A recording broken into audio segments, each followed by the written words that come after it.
Welcome to S M tomato. ముందుగా అందరికీ నమస్తేనా. ఈరోజు మంగళవారం 2వ తేదీ డిసెంబర్ 2020 సంవత్సరం.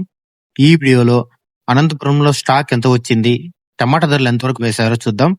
ముందుగా స్టాక్ చూసుకున్నట్టయితే అనంతపురంలో స్టాక్ 73,000 రావడం జరిగింది, 73,000. ఇక ధరల విషయానికి వస్తే అనంతపురంలో 15 కేజీల బాక్స్ ధరలు ఇలా ఉన్నాయి. మిక్సింగ్ కాయలు 100 రూపాయల నుంచి మొదలై 200, 250 రూపాయల వరకు పలికాయి. సెకండ్ క్వాలిటీ కాయలు 250 నుంచి మొదలై 300, 320, 350 వరకు సెకండ్ క్వాలిటీ కాయలు పలికాయి. ఇక క్లాస్ కాయలు చూసుకుంటే క్లాస్ కాయలు 350 నుంచి మొదలై 400, 450, 500 వరకు క్లాస్ కాయలు పలికాయి. ఈ రోజు అనంతపురంలో 15 కేజీల బాక్స్ సూపర్ టాప్ చూసుకుంటే అయితే సూపర్ టాప్ 530 రూపాయలు వేశారన, 530 రూపీస్. నా వీడియో నచ్చితే లైక్ చేయండి, ప్లీజ్ సబ్స్క్రైబ్ చేయండి.